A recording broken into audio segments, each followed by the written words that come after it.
just to give you an example for today, no? If you look at the impeachment complaint on page 19, for example, it says that the affidavit we're looking for kanina, footnote number 72, is this one. In the impeachment complaint, no? It's found on Annex G. Okay. So this is Annex G. If you look at Annex G, it is a certification, not an affidavit. Okay. So where do you find the affidavit mentioned in the impeachment complaint? You actually find it in Volume 14, Annex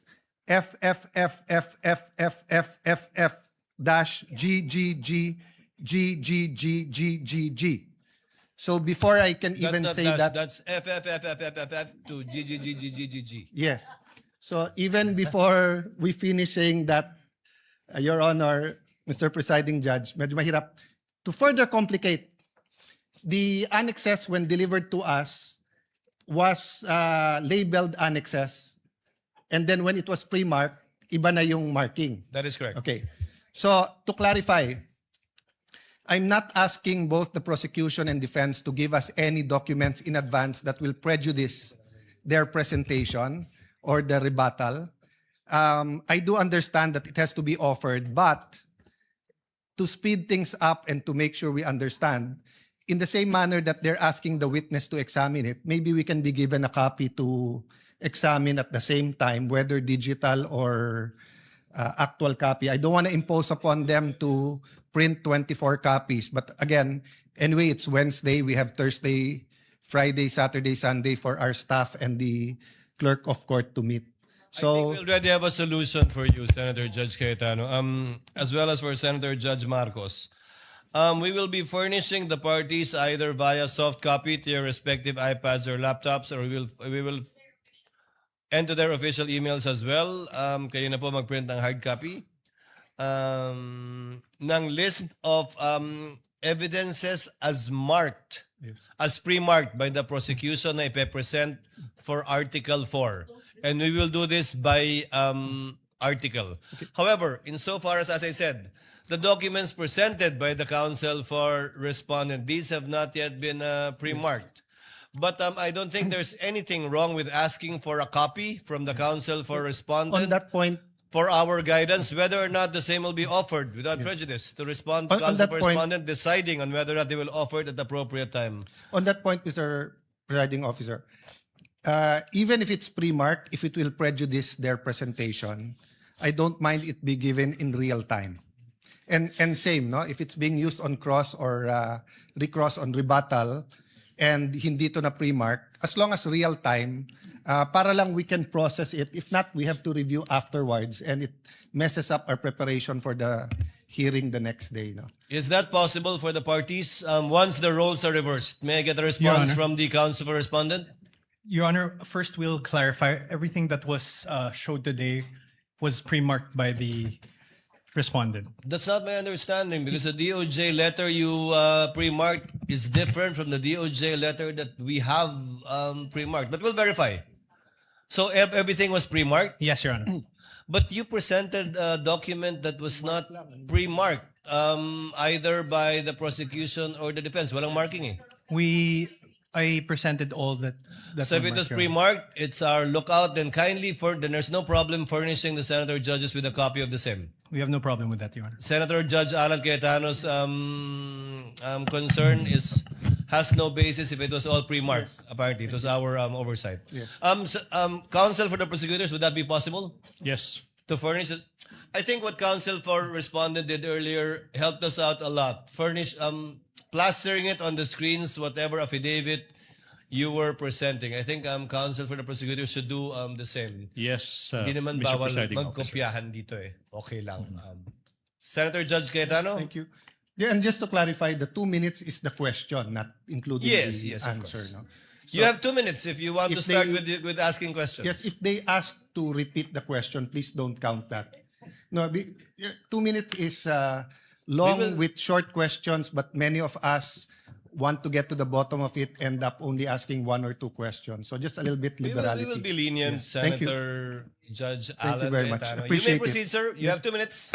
A question for the witness, and maybe to put all of us in check, I don't mind if any of the counsel says na medyo hindi maayos yung question. I mean, given what happened yesterday and today, and there are questions that could prejudice the case either way. As long as we call each other out respectfully, to the both counsels, you cannot correct a senator judge, but I don't mind if you think it prejudices. That's your duty to your client. Yes, sir. So this isn't the start of the 2 minutes yet.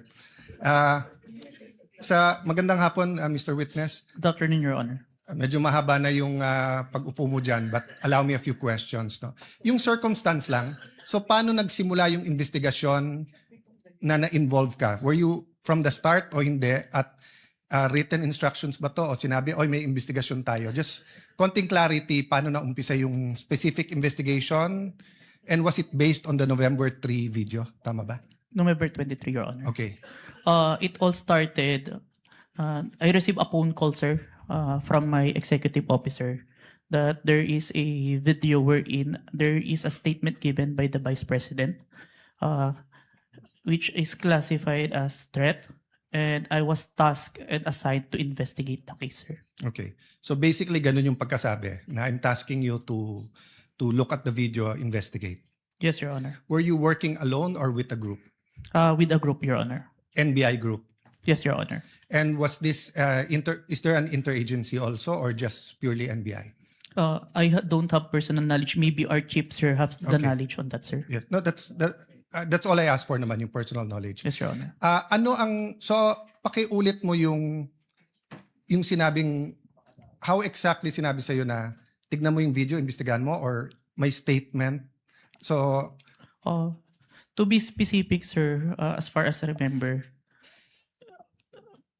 may statement si Vice President regarding the November 23 press conference na kung saan may pagbabanta na naganap, Okay. pakiimbestigahan. pakiimbestigahan. So, ganun ka-general. May Yes po. pagbabantang naganap, pakiimbestigahan. Yes po. And you proceeded by watching the video. Yes, Your Honor. And when you watched the video, you got to the part na may pagbabanta. No, Your Honor, I first don't know which part of that. So you watched the whole video, of course. First, the clippings, Your Honor. Okay. Then, I look for the whole video, Your Honor. Then you watched the whole video. Yes, Your Honor. And thank you for your honesty. So after the clipping, tapos the whole video, what did you do next? You reported or you made your recommendations? I don't understand the process lang kasi. Upon identifying the whole video, I informed my executive officer that I identified the video, Your Honor. And then yung sinabi mo yesterday, then you started looking for patterns. That's why you looked at yung dating mga video ni Vice President. Yes, Your Honor. So you started investigating the threat against the President, the First Lady, and the former Speaker of the House. Yes, Your Honor. Did you investigate the threat against the Vice President? We tried, Your Honor. How did you try? It is included in our letter to the Vice President, Your Honor. That's why we were inviting her to proceed to our office to investigate the threats to her life, Your Honor. How about the vlogger who asked her about Oplan or whatever they call that Romanov? Did you invite them? Yes, Your Honor. And did they testify? The Princess Maui did not appear, Your Honor. Did not appear. Did you also look for previous videos that are threatening to the Vice President? We look on the Romanov part, Your Honor, Okay. but we identify a different person who first mentioned the Romanov, Your Honor. Did you coordinate with the PSG? I have no personal knowledge, Your Honor. You yourself? Yes, Your Honor. Maybe our chief, Your Honor. Yeah. But you are aware that the primary responsibility of protecting both the President and the Vice President is the PSG. Yes, Your Honor. So isn't it fair to say that any investigation against a threat to the first family, the president or the vice president, you would normally ask the PSG if they received any threat? I have no personal knowledge, Your Honor. No, I'm asking, hindi ba normal sa investigation kung sino yung primary agency na taga-protekta na lumalaban dun sa threat, ay tatanungin natin. Yes, Your Honor. So bakit hindi tinanong ng NBI ang PSG? Or in your case, why didn't you ask the PSG? Maybe it can be answered by Chief, Your Honor. No, I'm not. I will ask your chief also. I'm asking you, when they said, look at this, you looked at other videos, you tried to get Princess Maui, you tried to get the vice president, but you didn't contact the PSG for the first lady, for the president, and for all you know, the PSG will tell you right there and there, the threat is real, or the PSG will say, politika lang yan. Diba? Both the vice president and the president are protected by the PSG. So why wasn't so nakalimutan lang or wala sa procedure nyo or Your Honor, there is already a statement from the National Security Council, Your Honor, that it is an active threat, Your Honor. That's why we start investigation. yes, and the primary group that will know if it's an active threat is the PSG. So if this was the United States, it will be the Secret Service. So whether the FBI or the CIA, state troopers, the federal marshals, kung sino man mag-iimbestiga, parati nilang tatanungin yung Secret Service. So I'm just curious why we did not ask the PSG input. Kindly wind up, Senator Cayetano. Senator Okay. Judge Cayetano. So my last question is, how did you characterize the threat of the Vice President to the President? Given that ang exact words niya, huwag kang mag-alala ma'am sa security ko kasi may kinausap na akong tao, sinabi ko sa kanya, kapag pinatay ako. So that I'll be fair to you and not vague, no? Did that phrase, kapag pinatay ako, have any bearing in your investigation? Yes, Your Honor. And what was that bearing or thoughts in your mind? First of all po, dun sa statement, may nakausap na po. It already took place before pa yung mangyari yung meeting. And nung Excuse me, condition, I'm not talking about yung may kinausap Apo. na para pumatay. Ang sinasabi ko, yung sinabi niya na pag pinatay ako, yes, Your Honor. how did that affect your investigation? There is a condition na kapag pinatay siya. But as we can see, it's only applicable if there is only two parties. The statement make a loophole wherein a third party can use that na kapag namatay si BP, ma-execute ngayon yung statement ni BP na may nakausap na siya without the participation of the one mentioned, the President, the First Lady, and the Speaker of the House, Your Honor. That's fair. But what I'm saying is that in your reports, did you characterize it as a conditional threat? Kasi kung hindi naman siya pinatay, the logical implication is that there's no threat against the... So I'm not saying it's not illegal, immoral to contract a killer. I'm just trying to follow the logic na pag sinabi kong pakukulong kita, Mr. Witness, pag nagsinungaling ka under oath, then it's actually not a threat. It's a legal... I'm just telling you the law, di ba? Pero pag sinabi kong pag hindi ka sumunod sa akin, anuin kita. So that's my last question lang.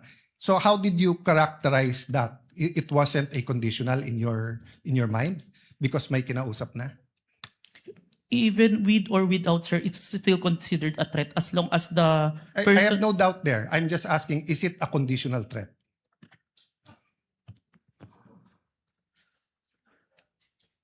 Based on our affidavit, sir, I believe it's conditional, which... Based in your affidavit. But your initial assessment, yung personal mo as an investigator, this is an investigation of the whole NBI, but yung personal mo. The threat is absolute, sir. Okay. Thank you, Mr. President. Thank you. Thank you, Senator Judge Cayetano. Yeah. We now proceed